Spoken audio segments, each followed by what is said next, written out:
2 Samuel, capítulo 11, versículo 1 ao versículo 5.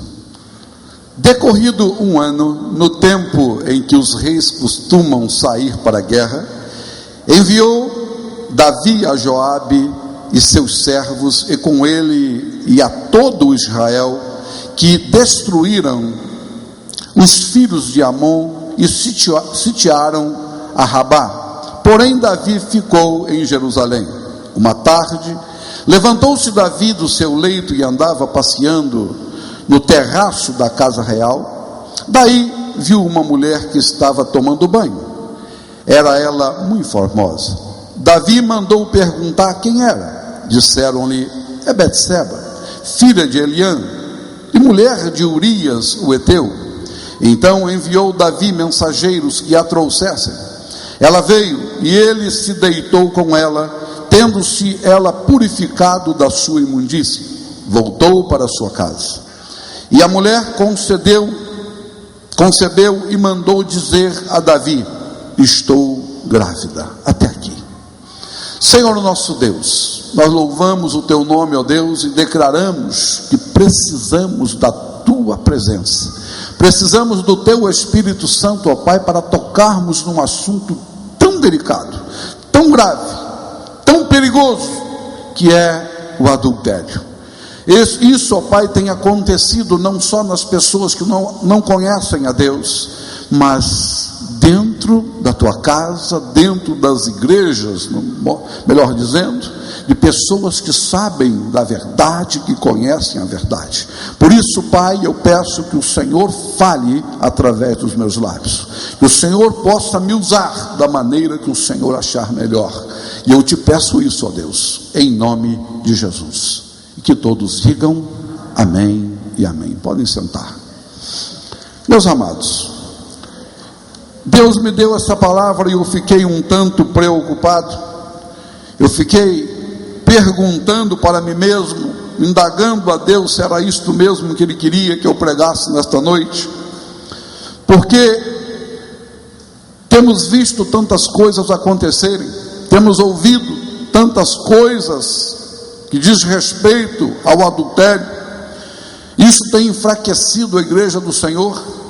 Temos visto e ouvido de pessoas que depois que entraram nesse emaranhado, entraram nesta coisa terrível chamada adultério, querem sair, mas não conseguem, porque o pecado do adultério é um pecado que dá prazer, é um pecado que prende o ser humano.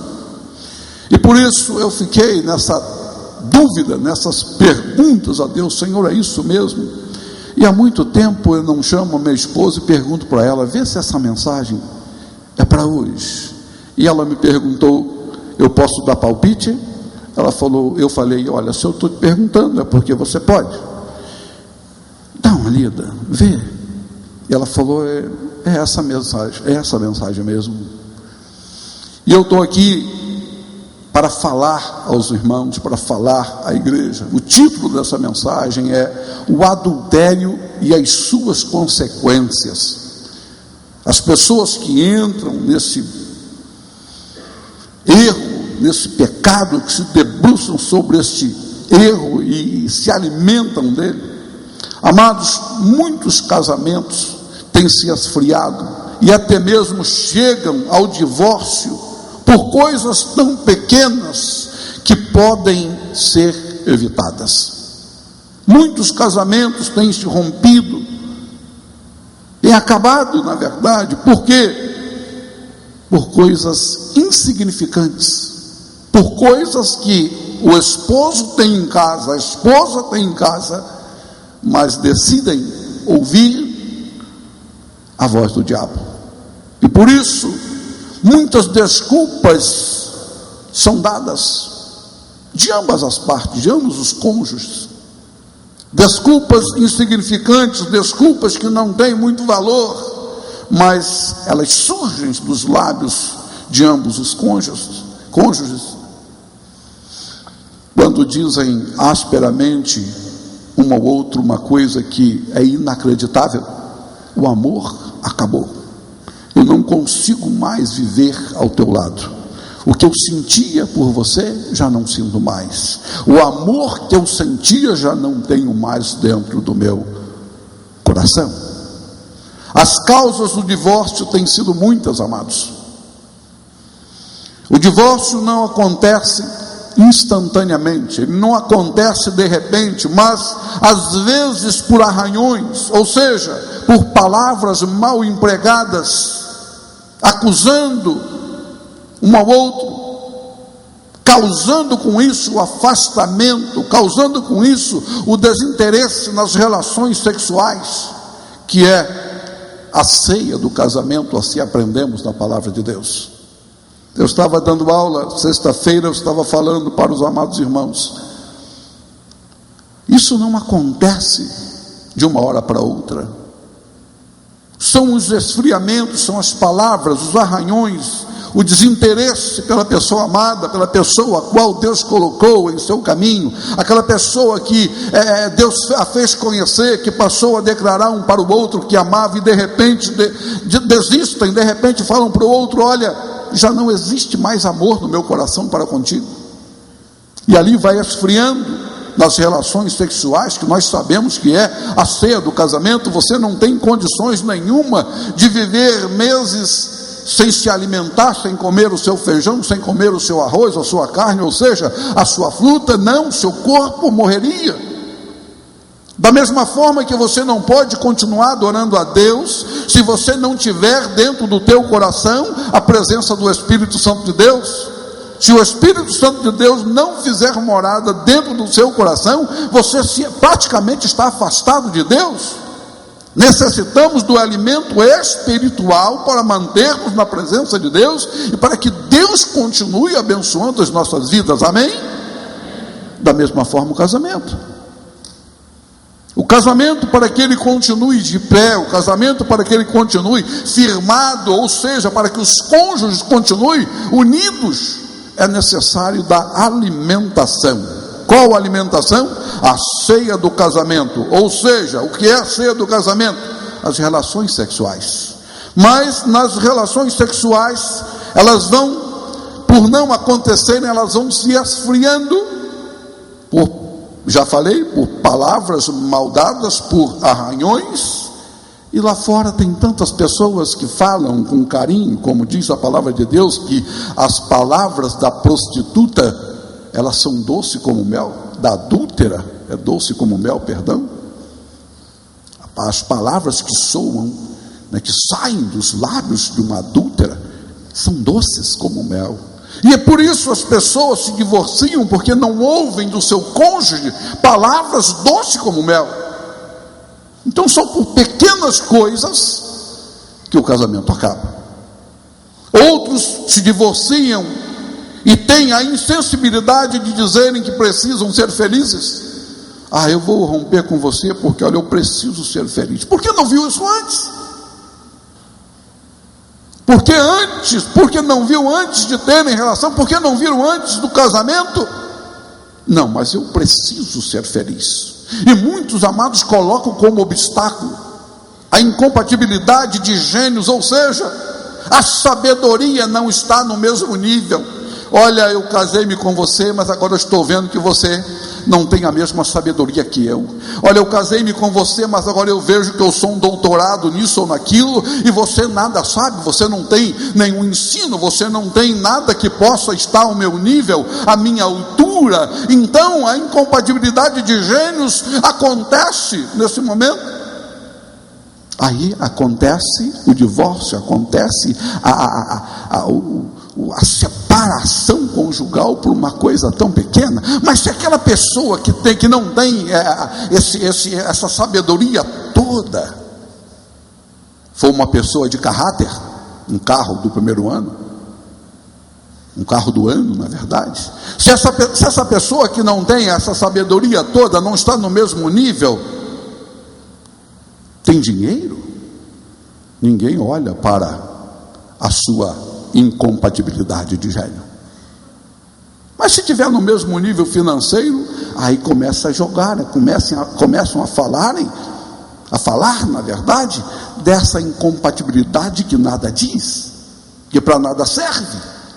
No casamento, na união conjugal, o que vale é o amor, o que vale é a compreensão de um para com o outro, para que não haja a separação. Até mesmo as dificuldades financeiras, amado, têm causado entre eles um grande esfriamento no amor. Mas é só dívida, é só dinheiro, é só isso, é só aquilo, e começa a causar esse esfriamento que leva-os até ao divórcio. Amados, porém, nada é tão grave, nada, tudo isso que eu falei aqui, nada é tão grave quanto o casamento como contrato. Vamos casar, vamos fazer um contrato conjugal. Se der certo, nós ficamos até o fim. Se não der, nós vamos romper. Então nada é tão grave quanto o casamento, quanto o contrato. Ou seja, um acordo provisório que nós temos ouvido falar. Vamos juntar os nossos trapinhos, vamos ver se vai dar certo. E o que começa errado, amados, nós entendemos na palavra que o que começa errado termina errado. E o adultério que alegra o diabo entristece o coração de Deus. É o que muitas pessoas têm feito, têm agido, têm deixado acontecer, tem permitido que aconteça dentro do seu lar. E olha que eu não estou falando do mundo, porque o mundo diz a palavra que jaz no maligno, e o mundo, as pessoas que vivem no mundo ainda não conhecem a verdade da palavra de Deus. Mas eu estou me referindo às pessoas que se dizem de Deus, que ouvem a palavra, que glorificam o nome do Senhor, que bendizem o nome do Senhor Deus Todo-Poderoso, mas estão vivendo uma vida a dois errado diante de Deus. Pastor, mas o senhor não sabe, o meu cônjuge não sabe, o meu vizinho não sabe, os parentes do meu cônjuge não sabem, então eu posso continuar, porque no final tudo vai dar certo. Eu quero falar para você uma coisa: o pastor não sabe, o seu cônjuge não sabe, os parentes do seu cônjuge não sabem, mas o diabo sabe e Deus sabe. Ou não? Ou você que age dessa forma consegue se esconder de Deus e até mesmo do diabo. E a vida vai tomando um rumo totalmente errado e contrário à palavra de Deus. A família vai definhando, os filhos vão se acabando, vão se atolando no lamaçal.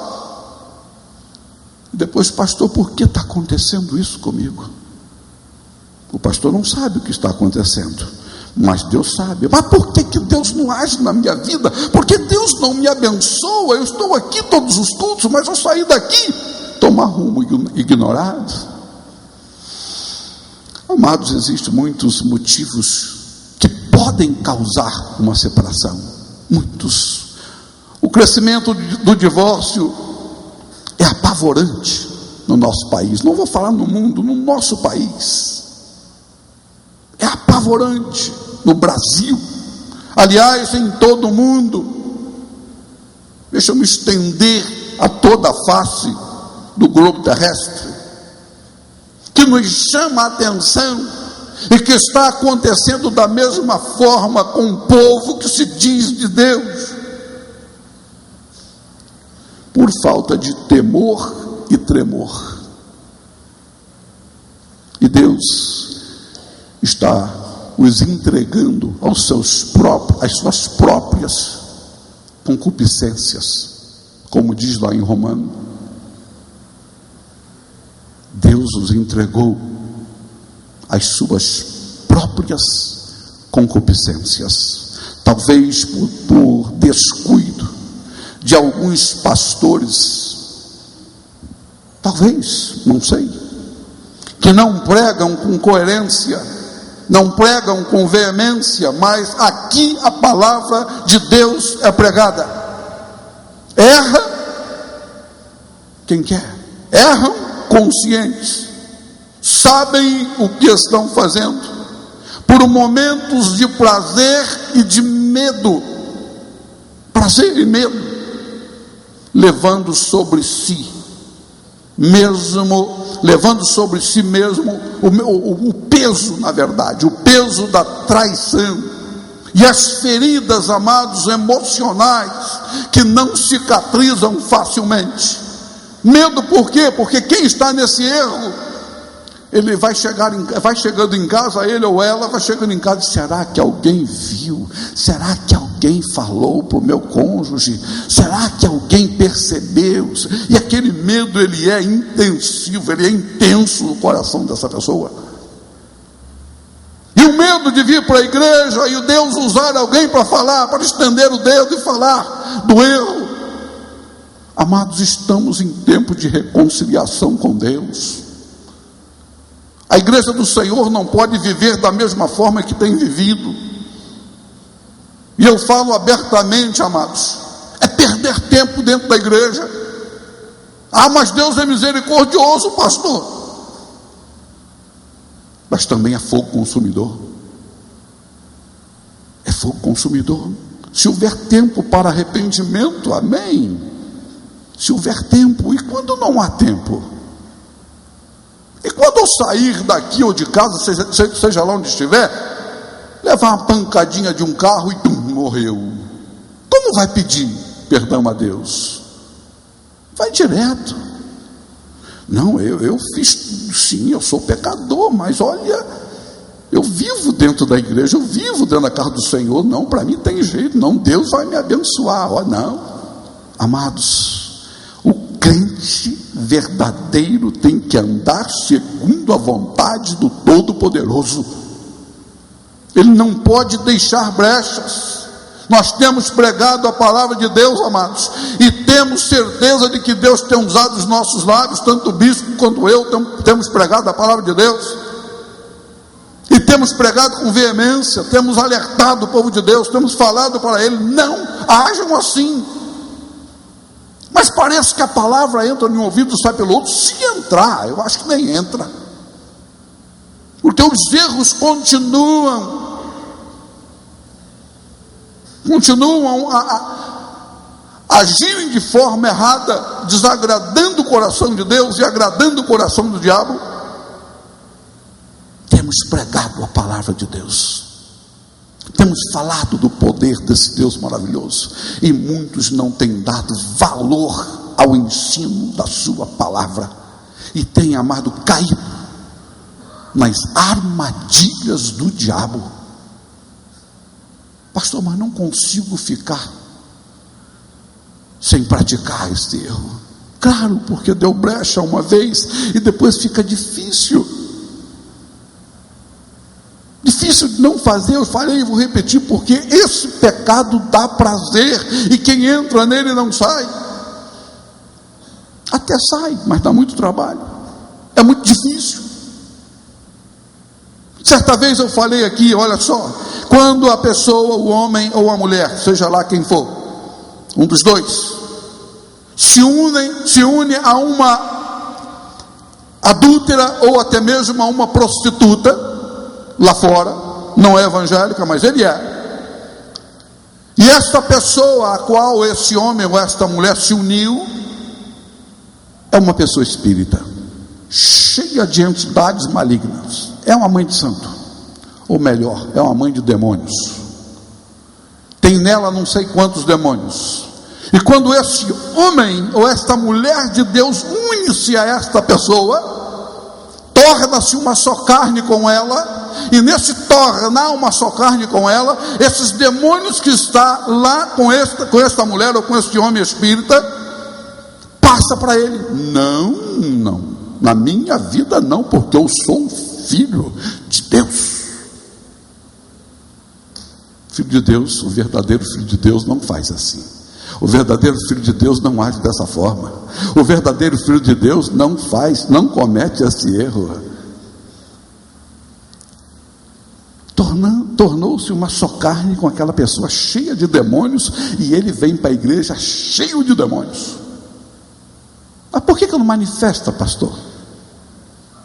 Porque se ele se manifestar, se a gente catucar para se manifestar, você fica envergonhado, não quer voltar mais à igreja. Você vai descobrir que realmente é verdade, que os demônios entram até mesmo no crente quando comete um erro, não é? E ele prefere ficar quietinho na dele, só mastigando pelas beiradas e levando essa pessoa para o inferno. Algo que nos preocupa e preocupa muito. Abra sua Bíblia em Samuel, 2 Samuel, capítulo 16, versículo 23.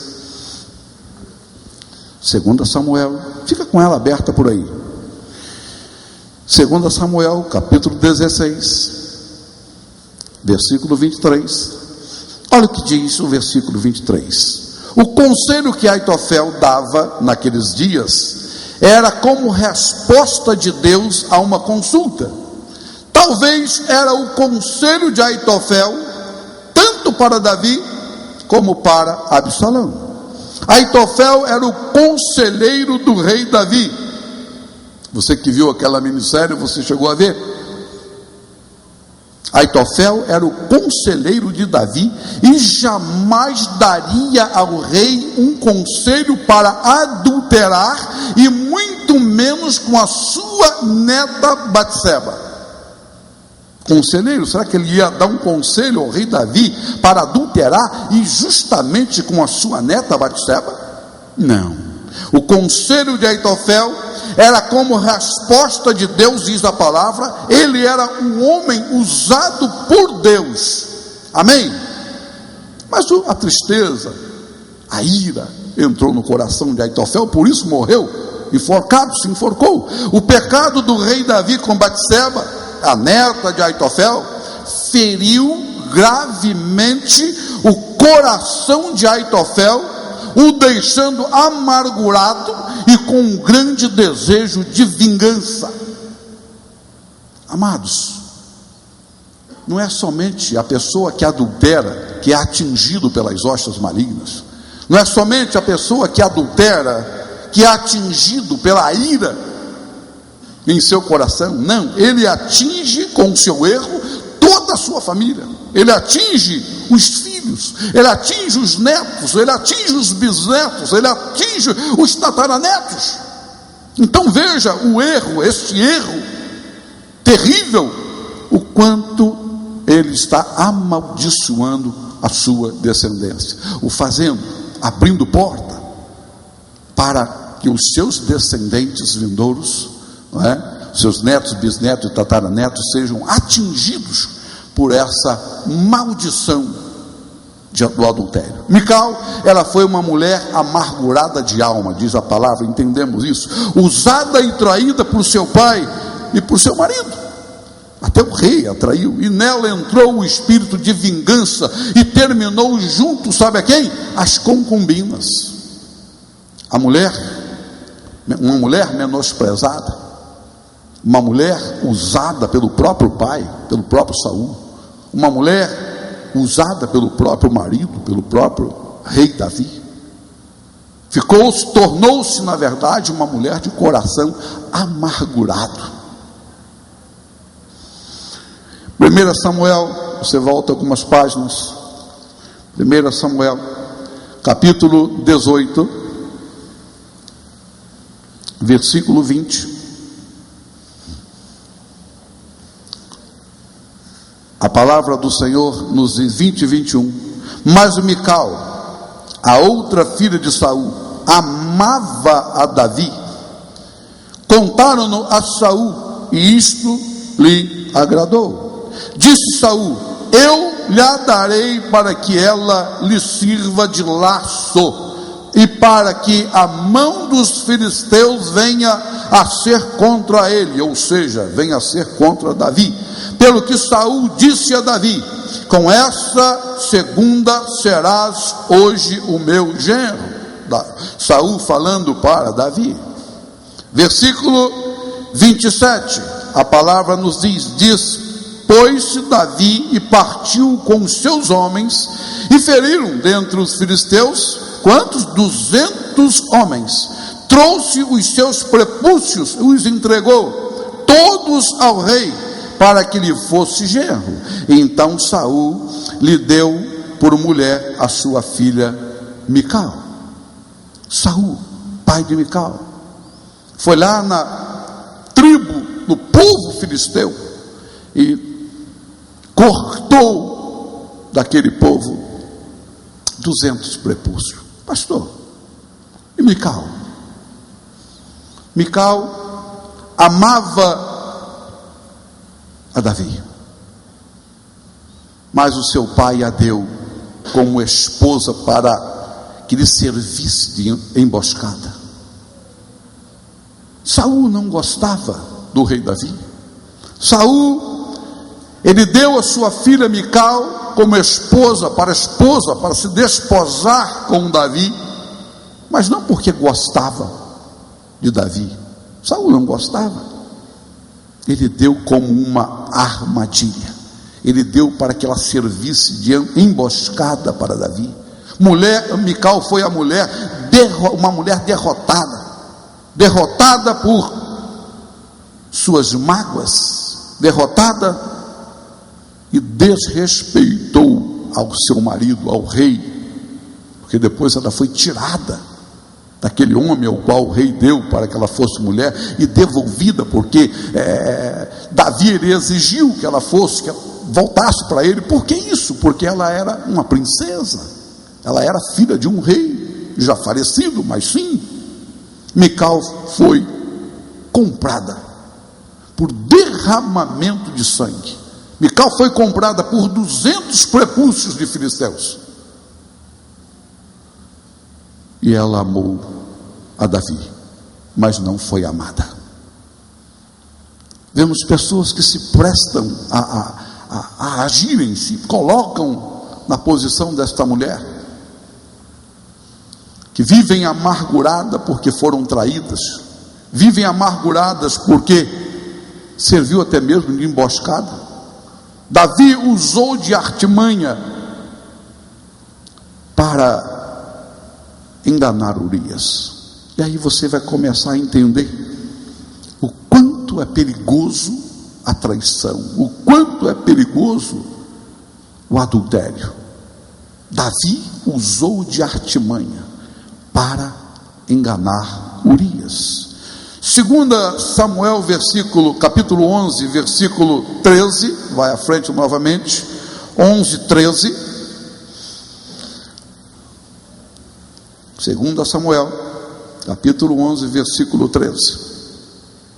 Davi o convidou, e comeu e bebeu diante dele, e o embebedou. À tarde saiu Urias a deitar-se na sua cama com os servos do seu senhor, porém não desceu à sua casa. Amados, após o adultério, após o erro de Batseba com Davi, após o adultério, sabendo Davi que Batseba se encontrava grávida, Davi convidou Urias a comer e a beber com ele.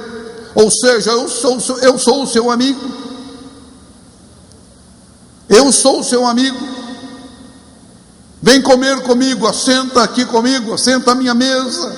E o embebedou, diz a palavra, para que fosse deitar com a sua mulher. Mas isso não aconteceu, porque Deus sabe o que faz.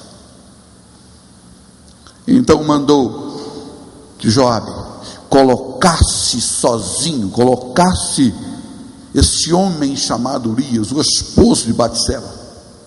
Davi mandou que Joabe colocasse este homem sozinho na frente de batalha, para que fosse ferido e morresse. E assim foi feito, tanto com Urias, o marido da neta de Aitofel, como com o seu filho Eliã. Ambos foram mortos na guerra. Tudo por causa de uma traição, tudo por causa de um adultério.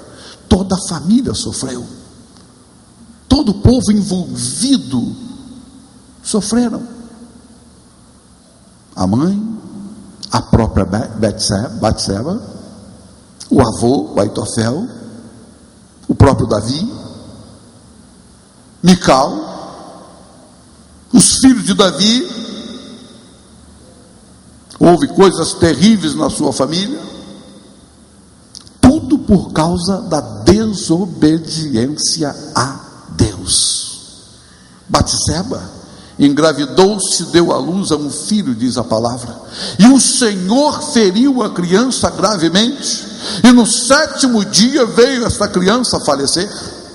Pastor, mas por quê? Já que tinha acontecido o problema, o marido já tinha morrido, por que Deus não permitiu que essa criança permanecesse viva? Era o filho do rei com Batseba, mas era o filho de um adultério. E Deus resolveu tirar a vida daquela criança, mesmo que seria para aquela criança, quando crescesse, uma vergonha, porque todos iam olhar e falar: lá vai o filho do adultério, lá vai a criança, filho de um adultério, do rei com uma mulher casada, lá vai o filho de um adultério, de uma mulher que era casada com um homem e se deitou com outro. E naquela época a ordem era apedrejar. Mas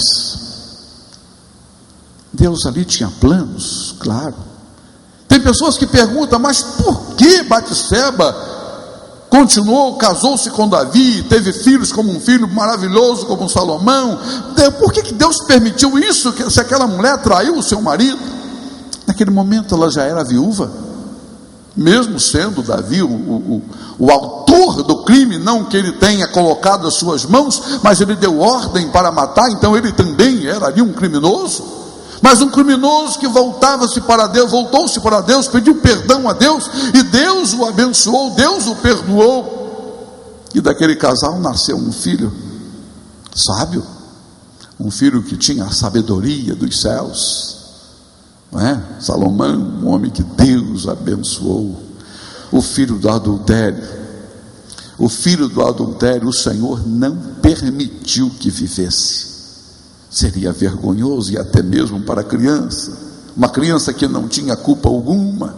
Mas, amados, depois de casados, Deus concedeu a eles que concebesse um filho segundo o seu coração, e chamou aquela criança de Salomão. Mas não é por isso, porque Deus concedeu àquela mulher que cometeu um erro, aquele homem que cometeu um erro, não é por isso que não tem problema, a gente faz, depois pede perdão a Deus. Mas aconteceu naquela família morte, incesto, assassinatos, tudo de ruim praticamente aconteceu na vida dos filhos de Davi. E nós não temos mais tempo para a gente dar mais um passeio na palavra, e vocês verem o quanto ou de ruim aconteceu na vida daquele homem. Terríveis coisas aconteceram na vida de Davi e na vida dos seus descendentes. O próprio Davi causou isso.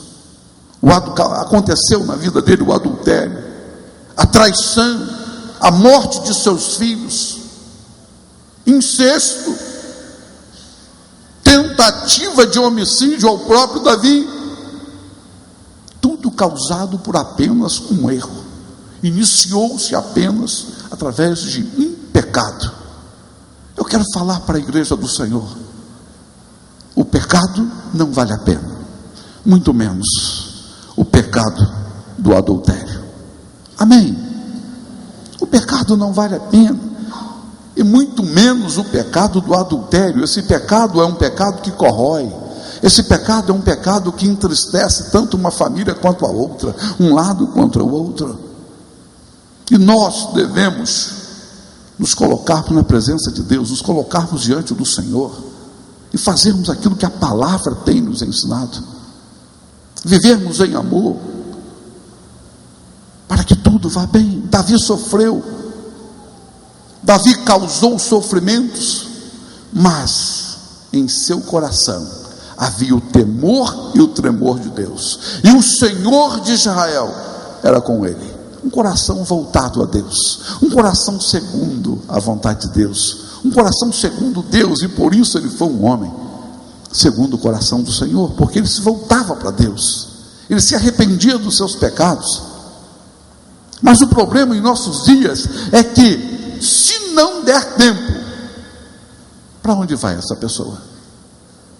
Se não der tempo pedir perdão, onde vai passar esta pessoa, esta alma, toda a sua eternidade? Por compaixão e bondade, do coração de Davi, na verdade, compaixão e bondade, é que ele amava os seus inimigos. Ele tinha no seu coração um amor profundo. As pessoas faziam coisas contra ele, mas ele procurava não pagar com a mesma moeda da maldade. Ele queria pagar com amor àqueles que os fizeram, que o fizeram mal a ele, a sua família. O seu próprio filho não prestava, quis tomar o teu lugar, chegou a tomar o teu lugar, mas ele deu ordens aos soldados: não faça nada contra o meu menino. O cabra não valia nada, mas ele queria derramar sobre a vida do seu filho amor.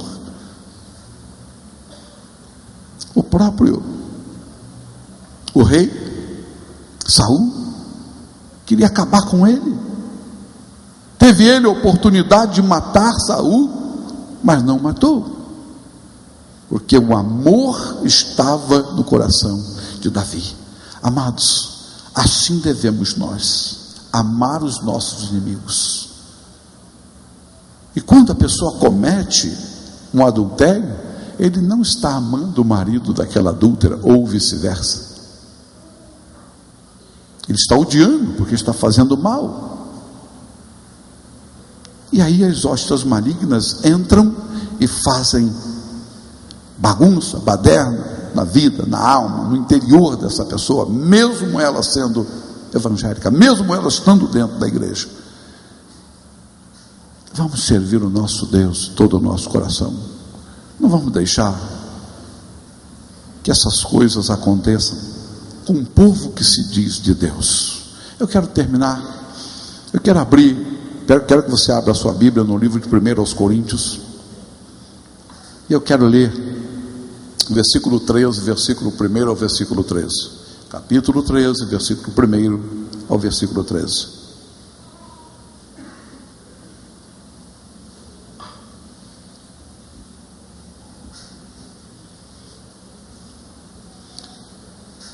Primeiro Coríntios, capítulo 13, verso 1 ao verso 13. Amém?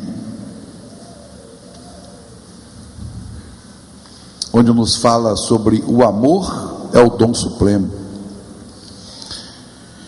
E eu passo a mostrar-vos ainda um caminho sobremodo excelente. Ainda que eu fale as línguas dos homens e dos anjos, se não tiver amor, serei como bronze que soa, ou como símbolo que retine. Ainda que eu tenha o dom de profetizar, e conheça todos os mistérios e toda a ciência, ainda que eu tenha tamanha fé, a ponto de transportar montes, se não tiver amor, nada serei. E ainda que eu distribua todos os meus bens entre os pobres, e ainda que entregue o meu próprio corpo para ser queimado, se não tiver amor, nada disso me aproveitará. O amor é paciente, é benigno. O amor não arde em ciúme, não se ufana, não se ensoberbece, não se conduz inconvenientemente, não procura os seus interesses, não se exaspera, não se ressente do mal, não se alegra com a injustiça, mas regozija-se com a verdade. Tudo sofre, tudo crê, tudo espera, tudo suporta. O amor jamais acaba, mas havendo profecia, desaparecerão, havendo línguas, cessarão, havendo ciência, passará, porque em parte conhecemos e em parte profetizamos. Quando, porém, vier o que é perfeito, então o que é em parte será aniquilado. Quando eu era menino, falava como menino, sentia como menino, pensava como menino. Quando cheguei a ser homem, desisti das coisas próprias de menino, porque agora vemos como em espelho, obscuramente, Então veremos a face a face. Então veremos face a face. Agora conheço em parte, então reconheço como também sou conhecido. Agora, pois, permanece a fé e a esperança e o amor. Esses três, porém, o maior deste é o amor. Amém. Por que desses três o maior é o amor? Porque todos os sentimentos que nós temos hoje em nosso coração, a fé, que é algo importantíssimo para nós, hoje, tudo isso cessará após a nossa partida, após a nossa ida para Deus. Não vamos precisar de fé, por quê? Vamos estar face a face ao nosso Deus. Não vamos ter esperança, porque o que nós esperamos é morar uma vida eterna com Deus nos céus.